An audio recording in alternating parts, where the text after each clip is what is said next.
Hello, my friends. This is Coach Aaron Saft in the Running is Life podcast. Today, as I draw near to the end of the year, I kind of wanted to step back and make an analysis of my coaching philosophy, my own personal why as to why I coach. Why am I involved in this? What makes me want to do this as my profession, as my living? So I find that important at the end of each year, and we're going to talk all about that in this podcast. I went on a official visit with my son yesterday. We went to App State in Boone, North Carolina, to see and hear about their program. We had a great day with Coach Herbster, the men's head coach over there.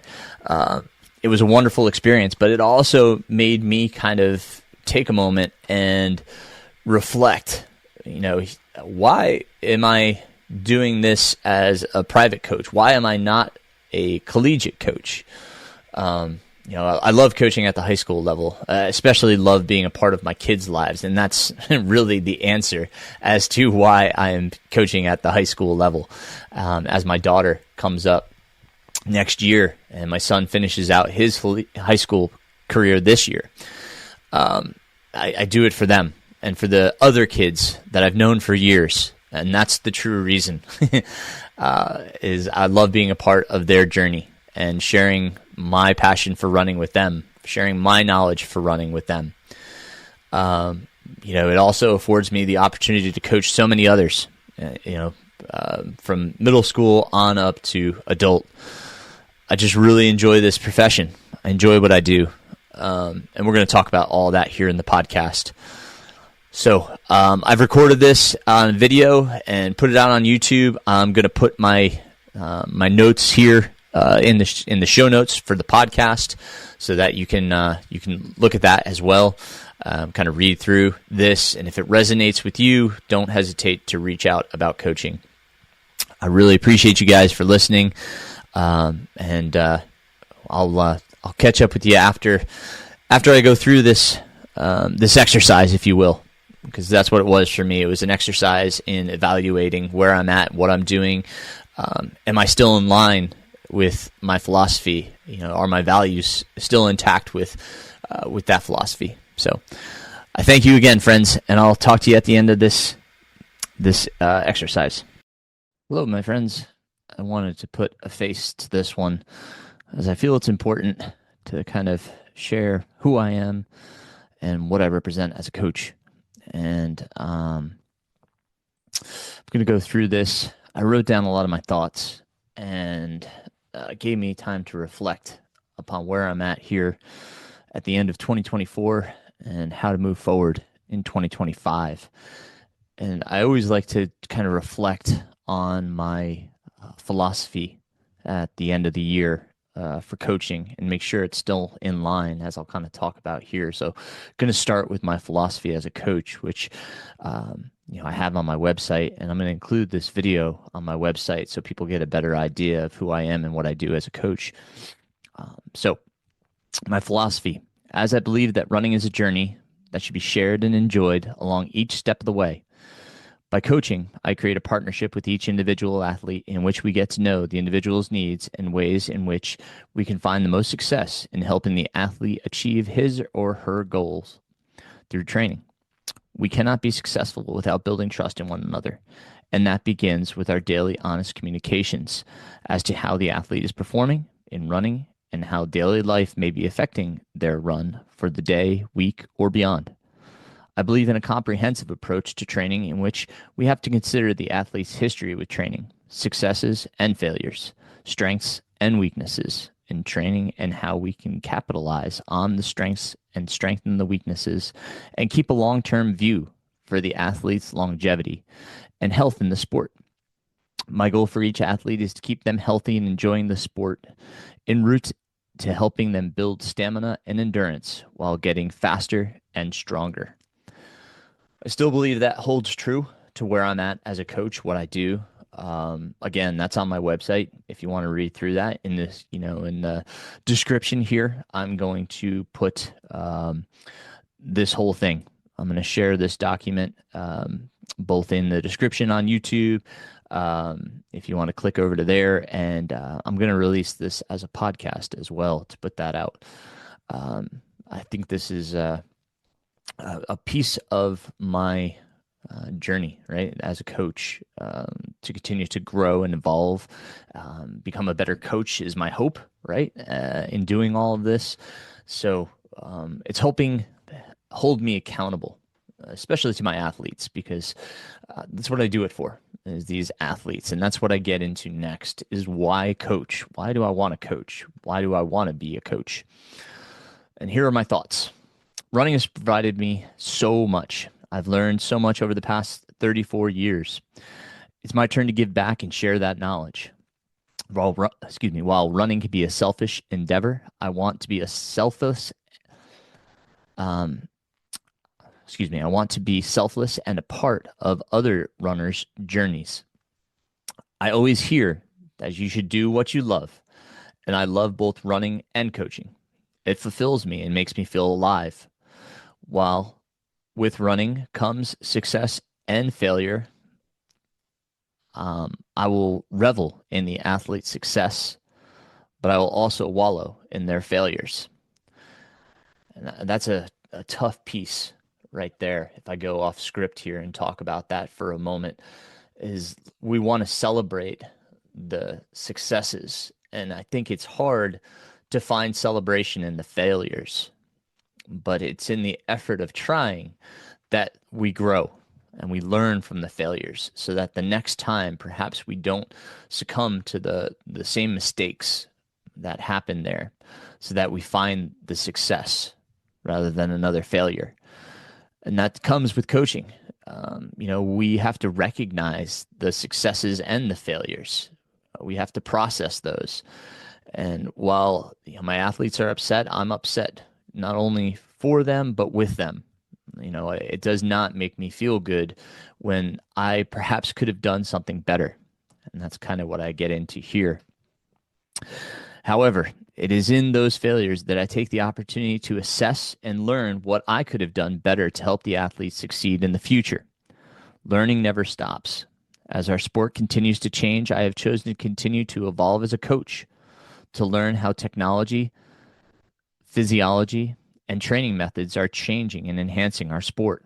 My interests lie in helping my athletes achieve their fullest potential. No two athletes are the same. Thus, no two individuals should be trained in the same manner. While two people may train for the same event and eventually have similar results, the training to get them there will look similar and different at the same time. And that's a confusing statement. But as with most things in life, the secret lies in the details. While mileage, volume may look similar, it's how one completes the runs and what workouts the individuals do, how these workouts are analyzed, and where the individual goes from there. Do they continue to build? Do they need to recover? Do they need a new stimulus? These are questions I must communicate with the athlete, and therein lies the key: communication. So my next piece here is obviously about communication, but going into a little bit more about, having two athletes training for the same event, but doing very different training schedules. We have to, again, if I go back to my philosophy, look at an athlete's strengths and weaknesses. What can the athlete do, and what do we need to improve on? One athlete may be, and we'll call them an aerobic beast. They can go super long. They can do their long runs, but their turnover may not be fast enough to get them through the cutoffs of a race. So we have to improve upon their overall speed, their overall turnover, their average pace. Another athlete may be the complete opposite. They may be able to go fast, just not for a long period of time. And that's what we need to improve on, is their aerobic endurance. So again, looking at the individuals, we have to make sure that we're training them properly and in the manner in which they need the improvements to be successful at the event. I don't have cookie cutter plans. I don't sell those on my website. I don't really believe in those. I don't think any athlete should be trained in the same way as somebody else. There's very little change. It doesn't tell you if things are not working, what you should do. And I've talked about that in the past, and that's why I don't do those. I've been asked to create individual plans, like, maybe a 14 to 18 week plan, training plan for somebody individually. I don't like doing those much because, again, like, I can't provide feedback or make changes if things aren't going right. So that's why I do the way I do things. And we're going to talk about that here, how I do things. So this next section is about my communication and what I believe communication should look like.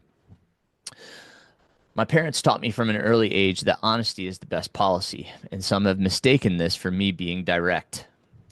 While I may not sugarcoat my analysis or provide constant positive feedback, my words are valuable to my athletes.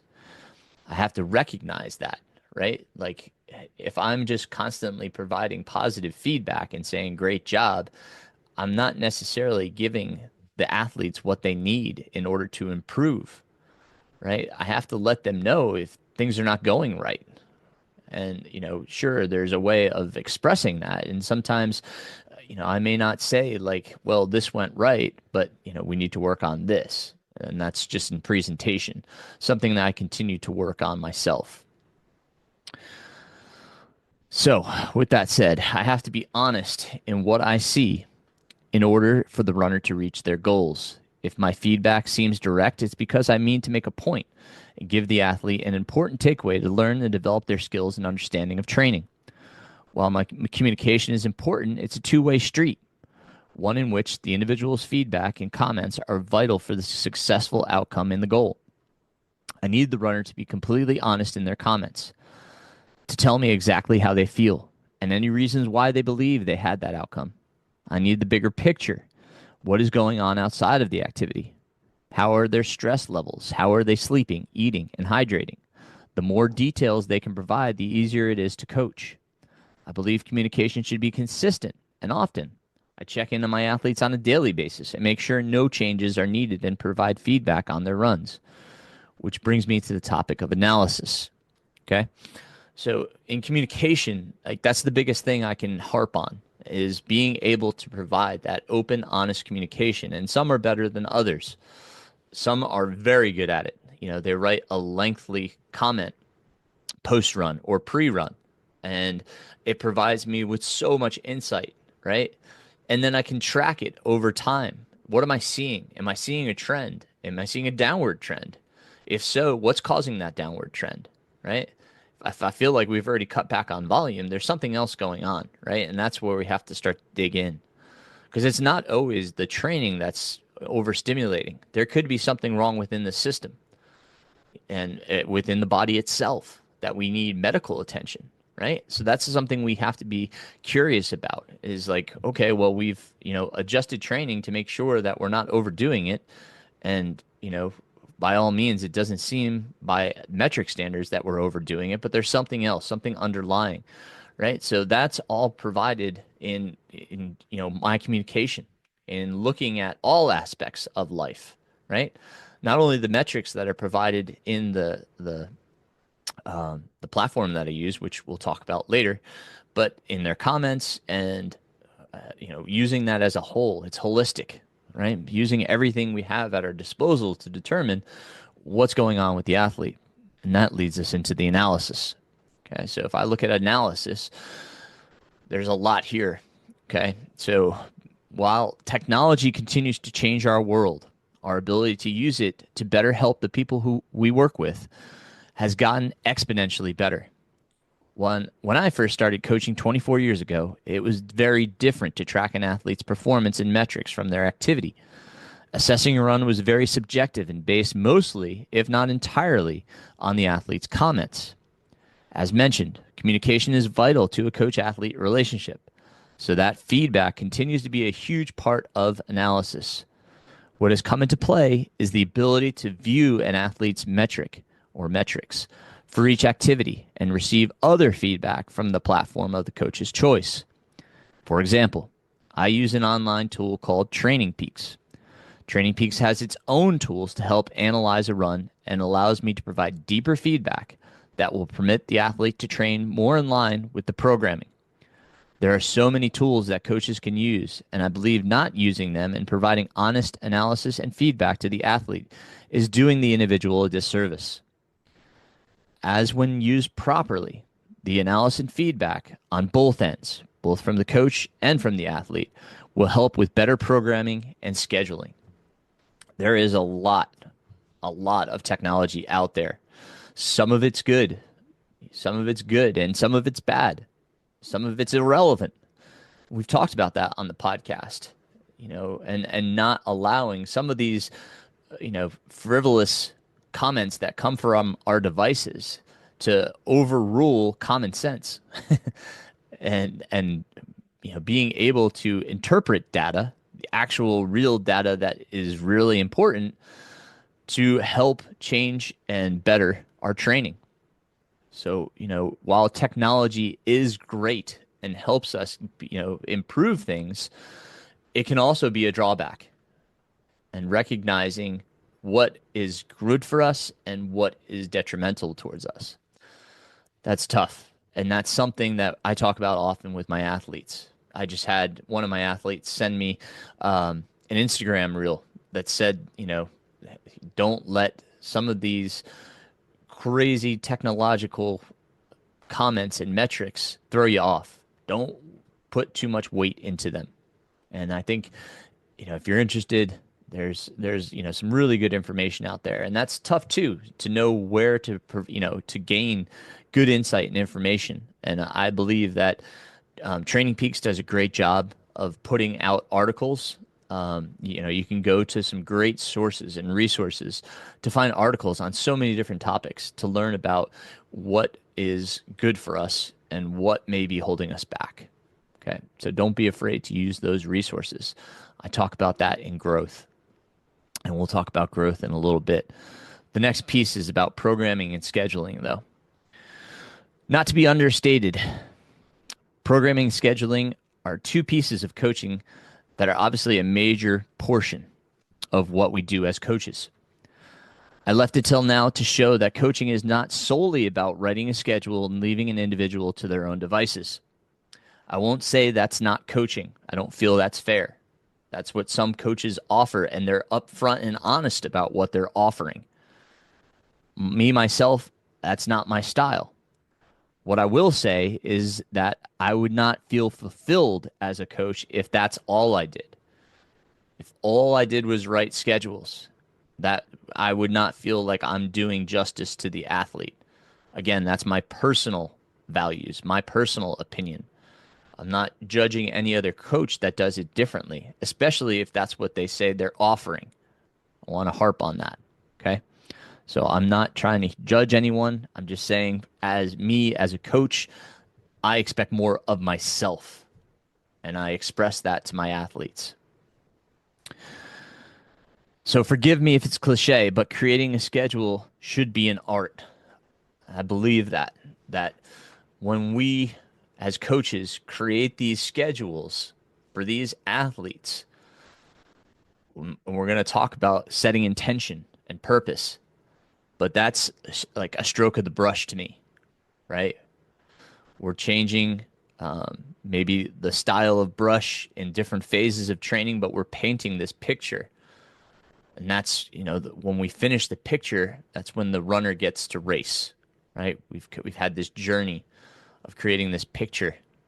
Like I think about Bob Ross and Bob Ross's ability to paint painting after painting, and it's one of his series, he followed this river, and it went down the river, and if you look at painting after painting, it's his view of going down this river. And it's the same thing here, building a schedule, right? It's day after day, week after week, with the intention of giving the athlete success at whatever their goal is. Okay, so really important to me. Each day in the schedule should have an intention and purpose. There is no such thing as junk miles, not in my programming. I want to make sure that each run has a set intention, and I communicate what that said intention is. What's the purpose of the run? Okay. I may not explicitly say, well, we're working on this system, but I'm going to get into how I do make everyone understand what systems we're working. Each second, each minute, each hour provides the body with some sort of stimulus or adaptation that will help the athletes grow and improve. It is my job to explain that intention to the runners, and this is how I do it. I use pre and post activity comments to let them know, okay, here's our intention. Here's what the purpose is. Or, we missed the intention of this run, right? That's part of the feedback. That, you didn't do this and this is what we missed out on, in other words. So, aside from those comments, we do phone calls. We talk about these things. Emails. I answer questions through, their emails. We do Zoom calls, both individual and as a collective team. And I talk about the various principles of training and what these, hopefully these adaptations are going to gain. Like, what do we gain from these? What is the intention and what are we hoping to gain from it? So, with all that said, I'm a student and a teacher of this sport. While I continue to learn, I also continue to teach what I've learned. This comes through in my programming. I believe we cannot fully grasp concepts without either experiencing it for ourselves or teaching it to others. While trying things in my own running, I can provide details to my runners as to what they can expect both during and after an activity. I don't like to give my athletes tasks that I myself have not experienced. And while I cannot experience everything, I try to find others, coaches and or athletes that have. This allows me to discuss with them their experiences and gain knowledge from them. We call this growth. That's that's a huge piece of this. And growth is my next section here that I'm going to talk about. But learning, we continue to learn, right? We continue to grow in this sport. We continue to understand the human body better and how it responds to stimulus. So, with all of this knowledge, we want to continue to implement and use things that are going to effectively benefit the athlete. And there's big topics right now. And I'm sure within the next year, there's going to be even more. But when we hear about these resources, it's in the best interest of the coach to find out more about it, right? That's how we're going to grow, is to learn and to continue to evolve as coaches. So in the growth portion, this video, this podcast, it's a piece of my own personal growth, both as a person and professionally as a coach. At the end of each year, I have phone calls with my athletes, year-end evaluations. I send them a year-end evaluation form to fill out, and they return it to me, and that shapes and molds our discussion. I want to hear from them as to how they viewed their year and their experiences with me. How did I do? I always tell my athletes that I try to hold them accountable, but they need to hold me accountable as well. I want to make sure that I'm doing my part and meeting their expectations as a coach. It certainly can be hard to hear about my own weaknesses, my own flaws, my own failures. However, in facing them and in acknowledging them and working on improving, that's where I find growth. This year alone has changed my views on many training principles, perhaps more than any other year I've previously experienced.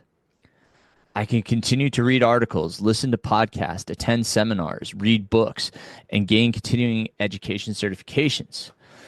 I grow and implement these changes all while communicating these to my athletes and how I hope to benefit the runner. I like to revisit the aforementioned philosophy each year as well, as I kind of talked about. Before I started this recording, before I wrote this, I pulled up my philosophy on my website and I looked through it. And I read each sentence and reflected on the sentence. Does it still resonate with me? Is there anything that I need to change within it? This year, I didn't find that I needed to change anything. Now, next year, that may be different. But this year, I still felt that everything I said resonated. So, as in running, I strive for improvement in coaching. I measure those improvements by the successes and failures of my athletes. We have to have a way to measure ourselves. These year end evaluations help me to measure how I'm doing. How are my athletes doing? Right? Where did failures come from? How did successes go? Right? What am I doing with maybe another individual that found success that I'm not doing with an individual that didn't have the success that they wanted? How can I implement and change that person's training to give them a better opportunity, a better chance of success? That's reflective. And I find in reflection, in assessment, in analysis, that's where I can find growth. That's where I can find how can I help the runners in the best possible way that I can and that I know how, or learn something different that may help them in their growth and mine at the same time. So, what does my coaching look like? What does the future look like for me as a coach? I will continue to treat each runner as equally important in my eyes, to program each runner individually and with the same care and deliberate intention of seeing them improve. My job will be to recognize where they can make the most gains and growth from building on the past year, to recognize mistakes I made in training and making the corrections that will build them up in both fitness and confidence, recognizing that physical fitness is only a piece of the training process. Preparing an athlete mentally is just as important. We talk about the mental aspects of running and racing, but I need to be more consistent with this and check in with my athletes over the course of the training block. Nutrition and hydration is also evolving. While not my area of expertise, we, the runner and I, need to make sure we are trying to practice this area with new guidelines and intention of making sure we do what's best on race day. So I hope these are areas that I grow in the year ahead, especially in the mental performance aspect. Now, I have some great people that I refer people to because they are professionals in this area. And I think that's important. Again, that I know my boundaries, that I don't step beyond where, my profession lies. My profession is in providing the athletes with programming, analysis, and feedback. I can help them grow in other areas, and I can turn them to resources that can help them grow, and I can check in and see how this growth is doing. And that's what's important to me, is making sure that we continue to grow together, that we are improving not only physically, but mentally. We are getting stronger on both sides. So that's my biggest takeaway for 2025, or the thing I look forward to working on the most is making sure we're working both sides, physically and mentally, and engaging. We've done a good job in the past, but I know I can do better.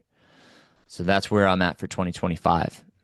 The other piece of it, nutrition and hydration, again, we continue to learn that we can probably do more than what we've thought.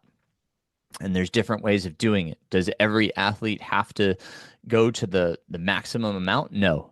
But we need to figure out what's best. And we need to do that incrementally. And that's what I've just talked to my athletes about, is how are we going to incrementally implement nutrition and hydration and making sure we dial in what the correct amount is.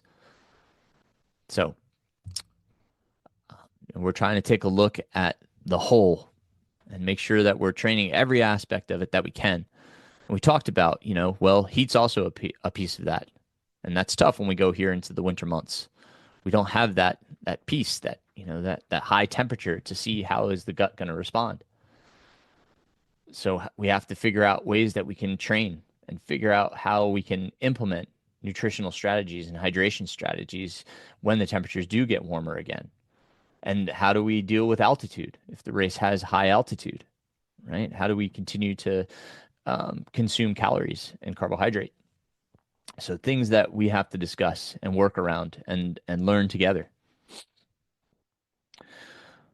In closing, I look forward to the year ahead, to take myself out of my comfort zone with what has worked in the past and put in the extra work to ramp up my coaching for the betterment of the runner's success. To be open to new ideas and recognizing that if they don't work, that's not necessarily a failure, but a way to grow and evolve. May you also continue to grow and find success in your own lives and in running. Coach Saft.